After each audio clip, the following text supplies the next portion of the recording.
এই যে ম্যাডাম আপনার অর্ডার। ভাইয়া আপনার কোথাও ভুল হচ্ছে, আমি তো শুধু চায়ের অর্ডার দিয়েছিলাম আর আপনি তো দেখছি খাবারের প্লেট নিয়ে চলে এসেছেন। আপনি এগুলো নিয়ে যান। না না ম্যাডাম, এগুলো তো আপনারই অর্ডার, আপনি অর্ডার করেছিলেন। না আমি এগুলো অর্ডার করিনি, আমার কাছে এতগুলো টাকা নেই। আম্মু আমি এগুলাই খাবো, আমার খুব ক্ষুধা লেগেছে। হ্যাঁ বাবু আমি জানি তোমার খুব ক্ষুধা লেগেছে, কিন্তু আমার কাছে তো এত টাকা নাই। প্লিজ আপনি খাবারগুলো নিয়ে যান। না না ম্যাডাম, এগুলো আপনারই অর্ডার, আপনি অর্ডার করেছেন। আরে উনি যখন বলছে ওনার না, উনি নেবেন না, তাহলে আমাকে দিয়ে দিন। আমিও তো এগুলো অর্ডার করেছি আর আমার অনেক ক্ষুধা লেগেছে। স্যার এটা আপনার অর্ডার না, এটা ওনার অর্ডার। আপনার খাবার তৈরি হচ্ছে, একটু অপেক্ষা করুন প্লিজ। কিন্তু উনি তো বলছে উনি খাবেন না, উনি অর্ডার করেননি আর ওনার কাছে অত টাকাও নেই। ভাই আপনি বুঝতে পারছেন না কেন, এই খাবারের টাকা দেওয়ার মতো আমার কাছে টাকা নেই।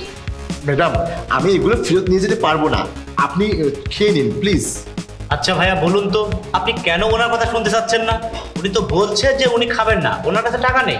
আর এই সেম অর্ডার আমিও দিয়েছি, আমার ক্ষুধা লেগেছে, আপনি আমাকে দিচ্ছেন না কেন?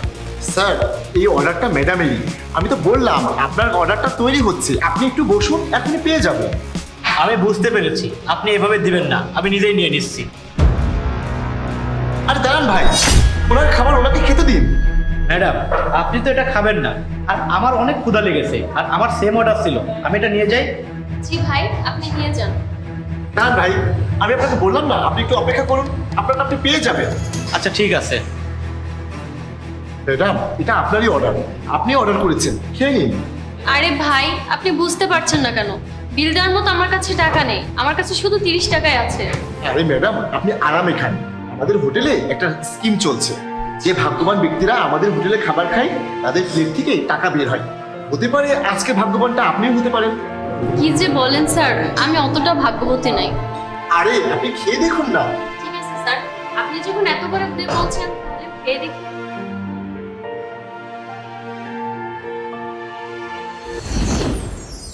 কি সত্যি এতগুলো টাকা?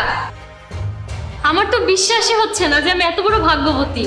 জি ম্যাডাম, আপনাকে বলেছিলাম না, এবার আপনি আরামে ভালো মতো খেতে পারেন আর নিজের ছেলেকেও ওর পছন্দ মতো খাবার খাওয়াতে পারবেন, ওর তো অনেক ক্ষুধা লেগেছে। জি স্যার, আমার তো বিশ্বাসই হচ্ছে না যে আমি এতগুলো টাকা পেলাম। যে স্কিমটা চালু করেছে তাকে অনেক অনেক ধন্যবাদ। এবার আপনারা খাবার খান তাহলে। আচ্ছা ঠিক আছে। এই যে স্যার, এটা আপনার অর্ডার। আচ্ছা এখানে সত্যি কি খাবার থেকে টাকা বের হয়? আরে না না স্যার, এটা করলে কি আর ব্যবসা থাকে? ওই খাবারের নিচে আমি নিজেই টাকা রেখে দিয়েছিলাম। কিন্তু কেন? জি ম্যাডাম বলুন, আপনারা কি খেতে চান? 2 কাপ চা। আম্মু আমার খুব ক্ষুধা লেগেছে, আমি খাবার খাবো। বাবু একটু বোঝার চেষ্টা করো, খাবার খাওয়ার মতো আমার কাছে টাকা নেই। না আমি খাবো, আমার ক্ষুধা লেগেছে।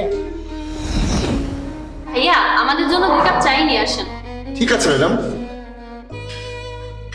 আমি তো এই গরিব মেয়েটাকে সরাসরি সাহায্য করতে পারবো না, তার চেয়ে একটা কাজ করুন, খাবারের নিচে টাকাগুলো রেখে দিন। বাহ, এটা তো আপনি অনেক ভালো কাজ করেছেন।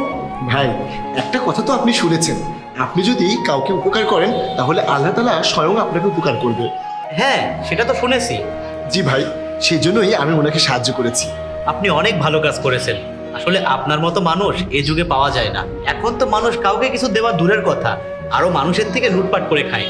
জি ভাই আপনি ঠিকই বলেছেন, আসলে মানুষকে উপকার করার মতো মানুষ এখন খুব কমই পাওয়া যায়। সেজন্যই আমি শুরু করেছি, যাতে অন্যরা আমাকে দেখে অন্যকে সাহায্য করার জন্য ইন্সপায়ার হয়। ঠিক আছে স্যার, এবার আপনি আপনার খাবার খান।